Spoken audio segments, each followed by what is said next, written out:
धन्यवाद अध्यक्ष जी। Sir, law में एक कहावत है, क्विड प्रो को, जिसका मतलब होता है कि अगर किसी ने आप पे एहसान किया है तो आप उसका बदला चुकाएं। लगता है जो आज के पुलिस कमिश्नर हैं दिल्ली के, उनके केस में भी ऐसा ही हुआ है। कुछ दिन पहले गुजरात में खबर आई थी किसी लेडी की स्नूपिंग की। उन दिनों ये महाशय गुजरात में सूरत या अहमदाबाद के कमिश्नर थे, तब भी एलिगेशंस आए थे। आज पेगासस के स्नूपिंग के चर्चे चल रहे हैं, उनमें भी कहीं ना कहीं इनकी इन्वॉल्वमेंट हो सकती है। हालांकि आज तक तो ये डीजी बीएसएफ के थे। Sir, he was DGP BSF, director general police. Director general किसको लगाते हैं? एक 3 star official with senior most officer in states और इन यूटी कैडर। जब एक बार इनको डीजी बीएसएफ बना दिया और फिर इनको डिमोट करके दिल्ली का पुलिस कमिश्नर बना दिया। दूसरी तरफ से आर्गुमेंट हो सकती है कि दिल्ली पुलिस कमिश्नर की पोस्ट डीजी के इक्विवेलेंट नहीं है। अगर इक्विवेलेंट नहीं है तो इनको डिमोट किया गया। इन्होंने पोस्ट एक्सेप्ट क्यों की? इसलिए कि गवर्नमेंट ने इन पे एहसान किया, सेंट्रल गवर्नमेंट ने किसी पिछले रिवार्ड की इनको रिवार्ड दिया पिछले किसी फेवर के लिए। और अगर ये डीजी के इक्विवेलेंट पोस्ट है दिल्ली की, तो सर फिर सुप्रीम कोर्ट का प्रकाश सिंह का जजमेंट 2006 का आड़े आता है। 6 मंथ से कम सर्विस और 2 साल का टेन्योर। आपने इसको टेन्योर कितना दिया? 1 साल का एक्सटेंशन। वहां पे वायलेशन हो गई।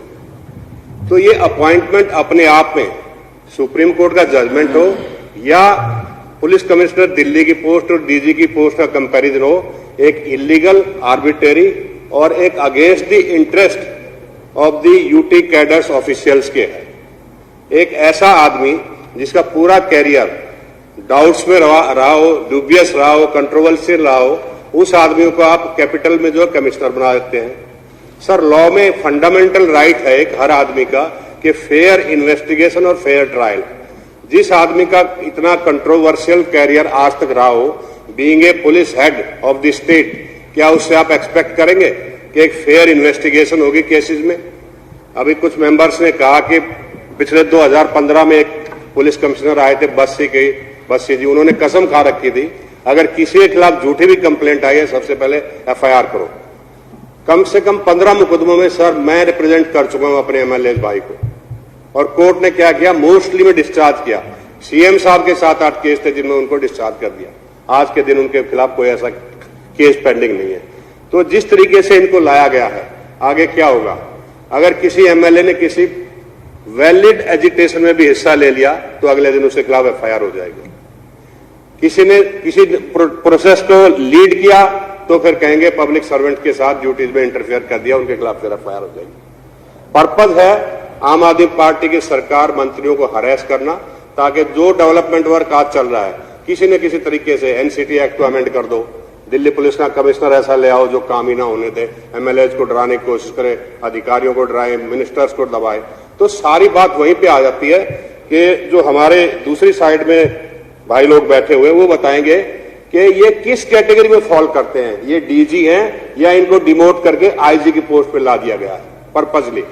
तो ये सीधा सीधा एक क्विड प्रो को का केस है, जिसमें साफ नजर आता है कि इनको रिवार्ड दिया गया है, इनको बेनिफिट दिया गया, इनको गिफ्ट दिया गया, इन्होंने कुछ ऐसा काम किया है सेंट्रल गवर्नमेंट के लिए कि आज इनको वो बेनिफिट देने के लिए ये सब किया जा रहा है। सर, एक बात तो और कहूंगा, स्नूपिंग की मैंने बात की, 6 महीने मिनिमम सर्विस होनी चाहिए और 2 साल का कैरियर मिलेगा उसको आदमी को कम से कम। इनका जो अपॉइंटमेंट एज सीबीआई डायरेक्टर इसलिए टर्न डाउन हो गई कि इनकी 6 महीने से कम सर्विस बाकी थी। अगर वहां इनको टर्न डाउन कर दिया सुप्रीम कोर्ट जज, चीफ जस्टिस के ऑब्जेक्शन पे, तो आज ये किस कैटेगरी में फॉल होकर एलिजिबल हो गए दिल्ली पुलिस कमिश्नर के? अगर दिल्ली पुलिस की पोस्ट डीजी के बराबर है, और अगर डीजी के बराबर नहीं है तो ये क्या इनका इंटरेस्ट है कि ये आईजी लेवल की पोस्ट पे आ रहे हैं? तो ये सीधा सीधा मामला बनता है कि कहीं ना कहीं इंटरेस्ट इन्वॉल्व है, इनको फेवर करने के लिए, रिवार्ड करने के लिए इनको गिफ्ट दिया गया है, और पर्पज यही है कि आम आदमी पार्टी की सरकार को हरेस किया जाए, एमएलएज को फॉल्स केसेस में इंप्लीकेट किया जाए, और मिनिस्टर्स जो हैं उनके खिलाफ झूठे मुकदमे बना जाए। समय देने के लिए बहुत बहुत धन्यवाद सर। जो संजीव भाई ने प्रस्ताव रखा मैं उसका अनुमोदन करता हूं, और ये जो इनकी अपॉइंटमेंट हुई है टोटली इलीगल, आर्बिट्रेरी है। और दूसरे जो हमारे यूटी कैडर्स के ऑफिसर्स हैं वो डिमोरलाइज होंगे, उनके कैरियर पे इफेक्ट पड़ेगा। तो सर जो भी सुप्रीम कोर्ट जजमेंट देती है 3 बातें देखती है। एक, कॉन्स्टिट्यूशन ऑफ इंडिया क्या कहता है, दूसरा उनके अपने जजमेंट, क्योंकि supreme court source of law है, वो अपने जजमेंट देखते हैं, और तीसरा सबसे बड़ी बात होती है नेचुरल जस्टिस एंड इक्विटी। इस केस में नेचुरल जस्टिस और इक्विटी का ध्यान दिया ही नहीं गया। दिल्ली पुलिस के, इसका मतलब यह है कि दिल्ली पुलिस के आज के जो ऑफिसर्स हैं वो नालायक हैं, इनकॉम्पिटेंट है, केपेबल हैं, वो इस पोस्ट को होल्ड नहीं कर सकते। इन्होंने ये रूल आउट कर दिया। तो बहुत गलत अपॉइंटमेंट हुई है, इसकी भर्त्सना करते हैं। और जो संजीव भाई जो प्रस्ताव लेकर आए मैं उसका अनुमोदन करता हूं। धन्यवाद सर।